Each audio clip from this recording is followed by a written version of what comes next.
देश और किस काल परिस्थिति में जी रहे हैं। आज मेरे साथ हमारे देश की एक ऐसी होनहार बच्ची है, जिस बच्ची ने आप सभी ने एक पिक्स देखा होगा। वो पिक्स था फिर बाप कहाँ जी पाता है। तो वो पिक्स लेकर के जंतर मंतर पर जिस बिटिया ने पूरे देश और दुनिया को चेहरा दिखाया था, ऐसी हमारे साथ सांदीपनी मानव जी हैं।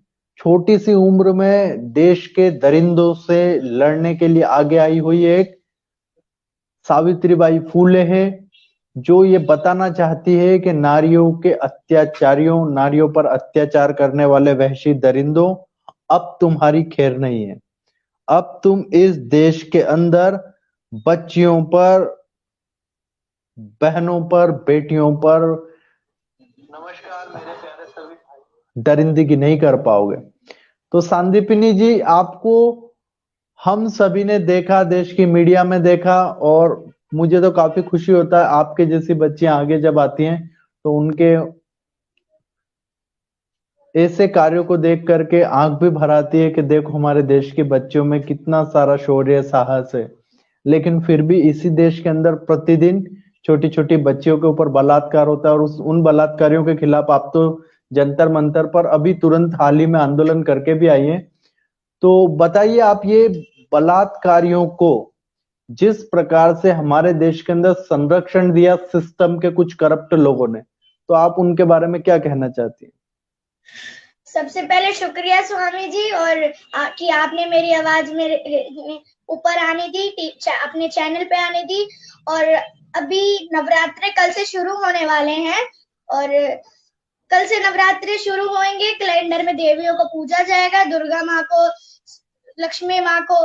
पर जो जीती जाती लक्ष्मी दुर्गा है, उन्हें कोई नहीं पूछता है। सीता को, उनका हर 2 घंटे में यूपी बलात्कार होता है।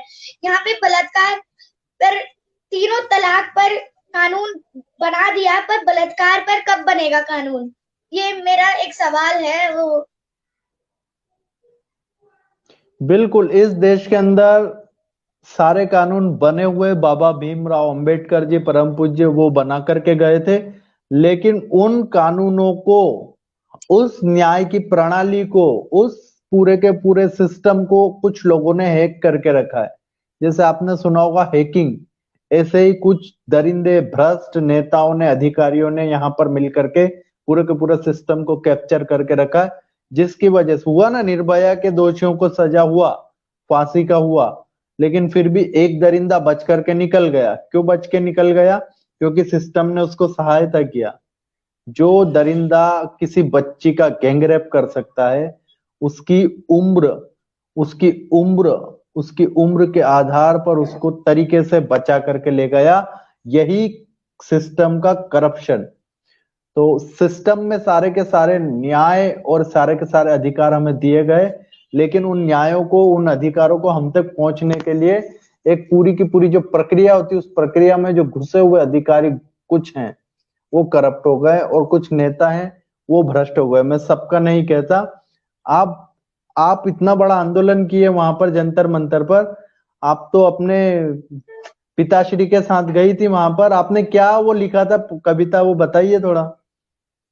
मैं निर्भया मनीषा रानी हूँ, बलात्कार की पूरी कहानी हूँ। मैं अभी जंतर मंतर गई थी, और मैंने पोस्टर लिखा था कि मैं निर्भया मनीषा रानी हूँ, बलात्कार की पूरी कहानी हूँ।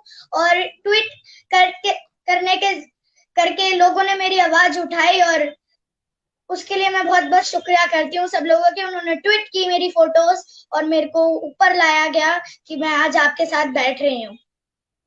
नहीं नहीं, आप तो आप जैसी इस देश की बच्चियां सभी हो गई। मैं कहता हूं कि दरिंदों की औकात नहीं है कि आपकी तरफ आंख उठा करके इस देश की मां बहन बेटियों की तरफ देख सके।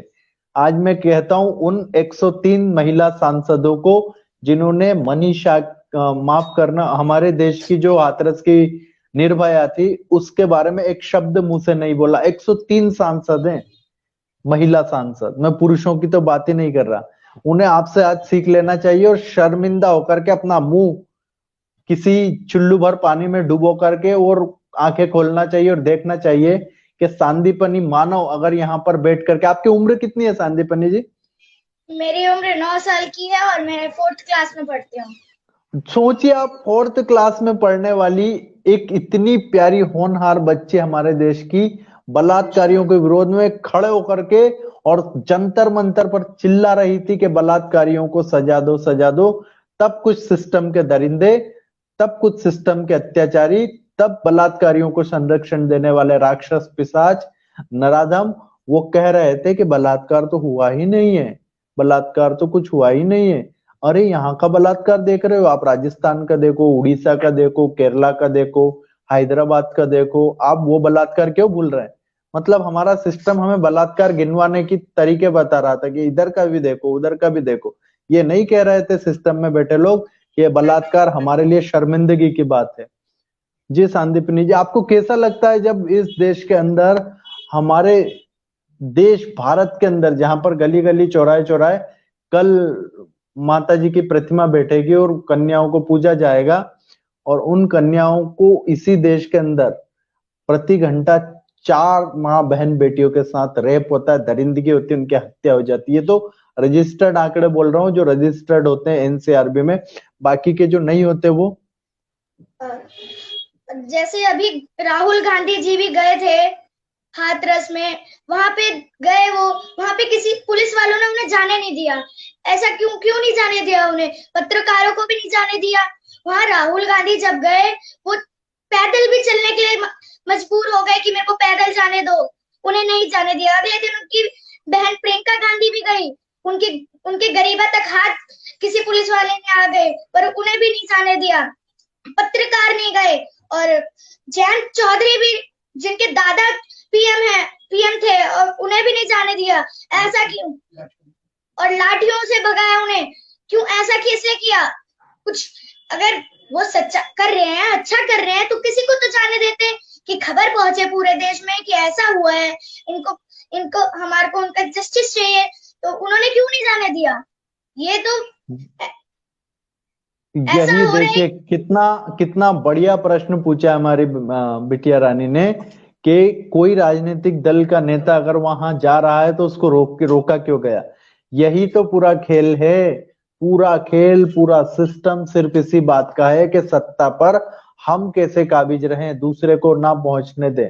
पूरा खेल और खिलवाड़ इस खेल का सिस्टम के साथ यही हो रहा है कि इस देश के अंदर चाहे जुर्म छुपा दो, चाहे अपराधी बच जाए, लेकिन हमारी कुर्सी और हमारी कुर्सी के ऊपर दाग ना लग जाए, हमारी कुर्सी के ऊपर कोई आंच ना आ जाए, हम बचे रहे, हम सेफ रहे, बाकी तो सब कुछ बढ़िया चल रहा है। बाकी तो आपने फिलोसफी सुना ही है कि मनीषा के बलात्कारियों को के पक्ष में ऐसे लोग आके बयान दे रहे थे जिनके बयान सुनकर के हमें